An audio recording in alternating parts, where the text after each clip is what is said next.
Sot në Tiranë ka mbritur për një vizitë zyrtare në Tiranë deputeti konservator i Parlamentit Britanik dhe antari i Komisionit të Jashtëm të këtij parlamenti, zoti Henry Smith.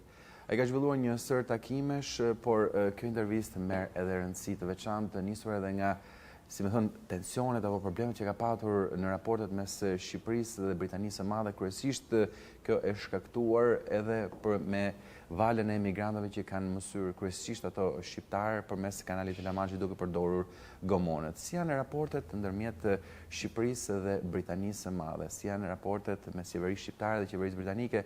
Por si janë dhe raportet e Partisë Konservatore me partinë e saj si motor në Shqipëri, Partinë Demokratike? Për këtë do të flasim me të ftuarin tim personte, zotin Henry Smith. Mr. Smith, thank you for this interview. Thank you for being here in Tirana. Thank you for your welcome. It's good to be here. Thank you. First of all, which is the purpose of your visit here in Tirana? Well, I'm really here on a fact-finding visit to meet with politicians who are hoping to be elected in the local elections on the 14th of May to find out about the political process, but also to understand some of the challenges that Albania faces and how that has an impact on the rest of Europe, including the United Kingdom. So it's really to speak with journalists, with politicians, and with the media such as yourself to really find out much more about the country. Mr. Smith, what is your first impression of being here in Tirana? You speak that you are here to watch the situation in pre-election time here in Albania, but today, let's say, we used to hear that a member of a DIPA party in a local of Skuderi, his car has been wrecked up by a bomb. Is this a normal situation for a pre-election situation? Well, certainly, I think violence has no place in a true democratic process. And obviously that's quite shocking to hear news of a bomb, a car bomb of an election candidate. He is not an election candidate, but he's a local DP leader. Anyone taking part in the democratic process, I think, should be able to do that without the fear of violence or threats. And that's why it's very important that I'm here to really find out about some of the challenges that I think are faced here in Albania and how that impacts both the country more widely and, as I say, your friends and neighbours across Europe and the rest of the world. Well, what was the first information that you got about the electoral situation here in Albania? You had today a meeting with DP leader, Mr. Berisha. Well, clearly, it's quite a challenging political situation. It's quite different from the way that elections take place in the United Kingdom, and it seems that there are some issues that politicians deal with in this country which makes it much more difficult, I think, to get the message out about alternative policies, alternative ways forward for the country. So it's been very interesting speaking to a range of politicians, but as I say, also journalists as well, to get a broad perspective of how Albania is developing here in Tirana. Clearly the city has grown very quickly.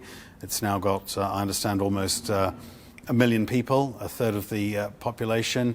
And yet there are some real challenges, I think, for the economy here in Albania, and I think that is driving some of the migration issues that we're seeing in the rest of Europe, including in the United Kingdom, as a result of the political and economic situation here.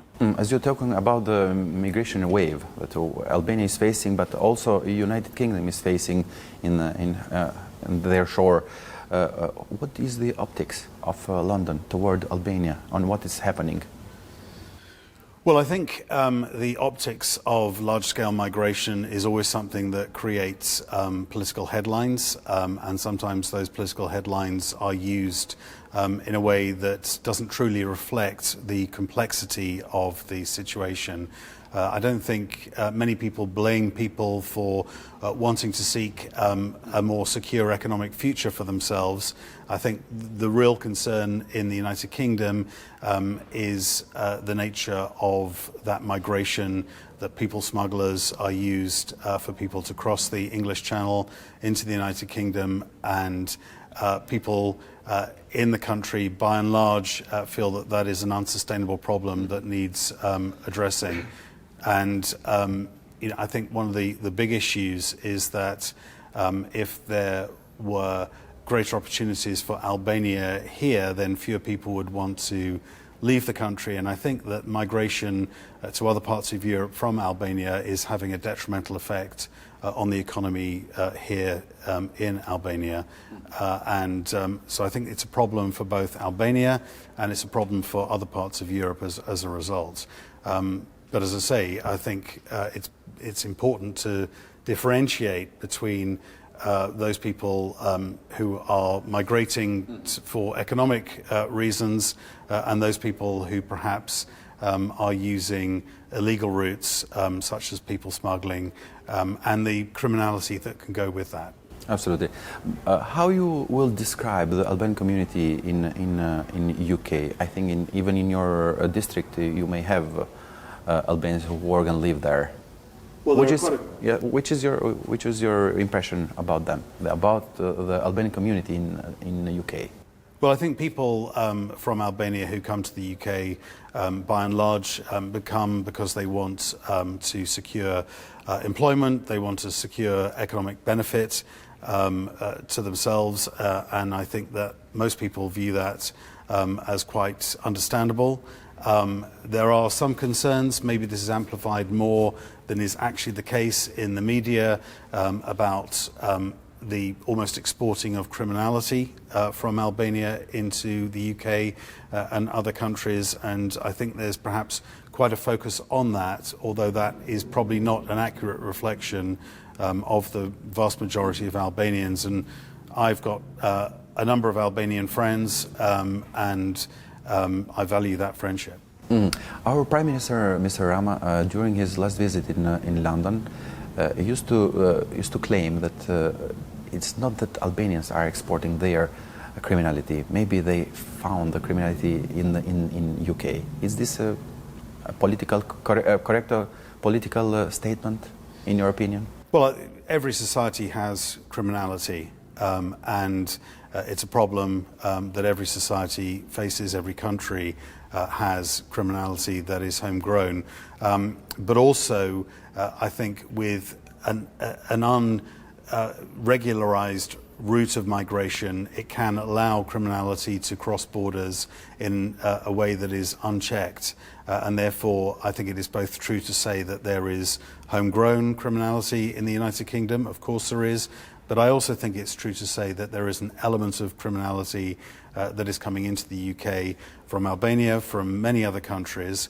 but what is important is to stress that I think that is a minority of people who are entering the country rather than the majority.